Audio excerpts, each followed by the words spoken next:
नमस्कार, मी अरुण आणि आपण पाहत आहात 7 स्टार न्यूज। नीट पेपर फुटी प्रकरण आणि विद्यार्थ्यांवरील लाठीचार्जच्या पार्श्वभूमीवर देशातील राजकारण चांगलंच तापलंय।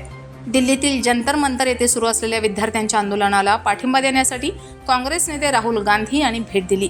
यानंतर त्यांनी केंद्र सरकारसमोर 5 महत्त्वाच्या मागण्या मांडल्या। दिल्लीतील जंतर मंतर येथे सुरू असलेल्या विद्यार्थ्यांच्या आंदोलनात राहुल गांधी, प्रियंका गांधी वाड्रा, काँग्रेस अध्यक्ष मल्लिकार्जुन खरगे यांच्यासह विरोधी पक्षातील अनेक नेते सहभागी झाले।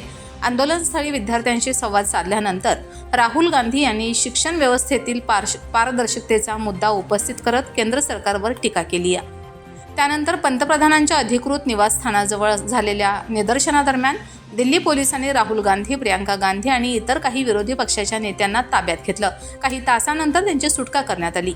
सुटकेनंतर राहुल गांधी यांनी केंद्र सरकारसमोर 5 प्रमुख मागण्या मांडल्या। केंद्रीय शिक्षण मंत्री धर्मेंद्र प्रधान यांनी नैतिक जबाबदारी स्वीकारून तात्काळ राजीनामा द्यावा अशी पहिली मागणी त्यांनी केली। यासोबतच विद्यार्थ्यांवर लाठीचार्ज करणाऱ्या पोलीस अधिकाऱ्यावर कठोर कारवाई करावी, विद्यार्थ्यांवरील सर्व गुन्हे मागे घ्यावेत आणि या घटनेबाबत केंद्र सरकारने देशाची माफी मागावी अशी मागणीही त्यांनी केली। तसेच नीट पेपर फुटी प्रकरण आणि शिक्षण व्यवस्थेतील गोंधळावर संसदेच्या दोन्ही सभागृहात विशेष चर्चा घडवून आणावी आणि देशातील परीक्षा प्रणाली अधिक पारदर्शक आणि विश्वासार्ह करण्यासाठी तातडीने व्यापक सुधारणा कराव्यात अशी भूमिकाही राहुल गांधी यांनी मांडली। दरम्यान आंदोलनाच्या पार्श्वभूमीवर सरकारकडून चर्चेद्वारे तोडगा काढण्याचा प्रयत्न करण्यात आला।